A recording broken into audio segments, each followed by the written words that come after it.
संतोष देशमुख हत्येतील फरार कृष्णा आंधळे नाशिकमध्ये असल्याचं कळतंय। कृष्णा आंधळे नाशिकमध्ये दिसल्याचा तिथल्या स्थानिकांनी दावा केलाय। गंगापूर रोड परिसरामध्ये कृष्णा आंधळेला बघितल्याचा दावा करण्यात आलाय। त्यामुळे पोलीस आता घटनास्थळी दाखल झालेत आणि परिसरातल्या सीसीटीव्ही फुटेजवरून तपास सुरू झालेला आहे। मोटरसायकलवरून कृष्णा आंधळे आणि त्याचा साथीदार दिसल्याचा दावा करण्यात आलाय। तिथल्या स्थानिकांनी हा दावा केला। पोलिसांनी या संदर्भातली माहिती दिली आहे। त्यामुळे आता पुन्हा एकदा पोलिसांची पथकं नाशिकमध्ये कृष्णा आंधळेचा तपास घेत आहेत। तेव्हा स्थानिकांनी केलेल्या दाव्यानुसार आता पोलिसांचा शोध सुरू आहे। गंगापूर रोड परिसरामध्ये कृष्णा आंधळेला बघितल्याचा दावा स्थानिकांनी केलाय। आमचे प्रतिनिधी सागर गायकवाड आपल्याबरोबर थेट नाशिकमधून जोडले गेलेत। आणखी तपशील त्यांच्याकडून जाणून घेऊया। सागर, मोठी बातमी आहे, कृष्णा आंधळे इतक्या दिवसांपासून फरार आहे। जवळपास 90 दिवसांहून अधिक काळ झालाय, अजूनही तो पोलिसांना सापडलेला नाहीये। मात्र गंगापूर रोड परिसरामध्ये त्याला पाहिल्याचा दावा तिथले स्थानिक करतात। काय नेमके तपशील आहेत?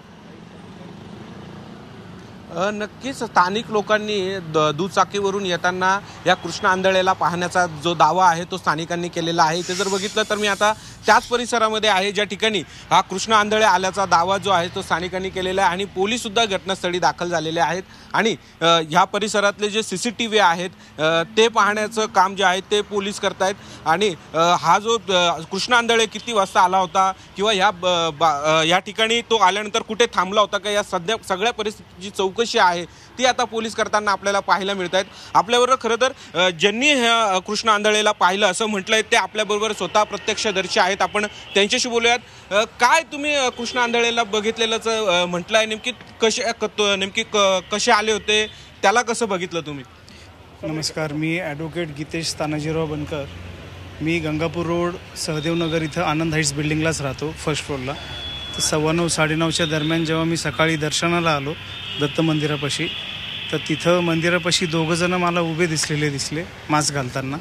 आणि त्याच्यातला एक जो कृष्णा आंधळे होता त्यांनी जेव्हा मास्क खाली केला, विदिन ऑफ फ्रॅक्शन सेकंड मी लगेच ओळखलं त्याला का तो कृष्णा आंधळे। आणि आमची नजर जेव्हा झाली तेव्हा तो हळूच त्याच्या मोटरसायकलवर बसला। तो ब्लॅक कलरची मोटरसायकल होती, दोघंजणं होते, व्हाईट शर्ट आणि ब्लॅक पॅन्ट, असं मळलेला शर्ट होता व्हाईट आणि ब्लॅक पॅन्ट होते। आणि जो मागचा होता तो पुढं मागं ते बसून मखमलाबादच्या दिशेने गेले। ते नेमकी तुम्ही कसं बघितलं ह्या सगळ्या परिस्थितीमध्ये? तुम्ही त्यांना अडवण्याचा किंवा फोटो काय काढण्याचा प्रयत्न केला? मी फोटो काढायचा प्रयत्न केला, मागं पण त्यांच्या गेलो मी, परंतु हळूच ते पसार होऊन गेले। 9:42 मी गंगापूर पोलीस स्टेशनला फोन केला। माझं नाव, माझा नंबर हे मी पोलीस स्टेशनला दिलं आणि 10 मिनटात तिथं पोलीस आलेत आणि बाकीचे जे मंडळाचे अध्यक्ष अश्विन विसे, बंडू काका सगळे तिथं आले आणि मग पोलिसांचा आत्ता तपास चालू आहे।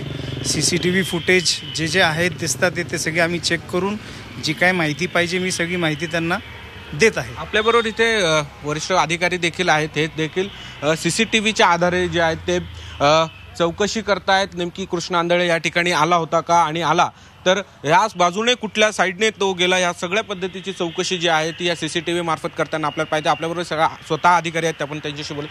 नेमकी हा आंधळे आल्याचा दावा केला जातो, या CCTV मध्ये असं काही सापडतंय का? आपण काय तपास करतो? आपण जे प्रत्यक्षदर्शी साक्षीदार आहेत ना त्यांना सोबतच घेऊन रस्त्यावरील जे CCTV कॅमेरा आहेत त्यांचा दावा असा आहे की मखमलाबाद दिशेने गेल्याचे ते सांगत आहेत।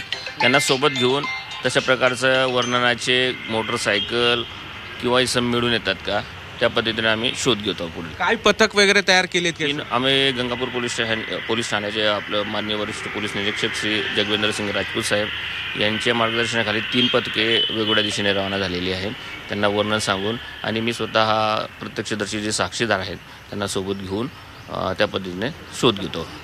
खरं तर हे सगळे अधिकारी आहेत, हे या सगळ्या ठिकाणी CCTVच्या आधारे चौकशी करतायत, ते प्रत्यक्षदर्शी देखील त्यांना मदत करताय। आंधळे जे आहेत ते कुठल्या दिशेने रवाना गेले याबाबत देखील तपास जे आहे ते CCTV मार्फत पोलीस करताना आपल्याला पाहायला मिळत आहे। सागर, धन्यवाद दिलेल्या या सगळ्या सविस्तर माहितीसाठी, केलेल्या विश्लेषणासाठी आणि तिथे सगळी चर्चा जी केली त्याबद्दल धन्यवाद। सागर गायकवाड आमचे प्रतिनिधी आपल्यावर नाशिकमधून होते।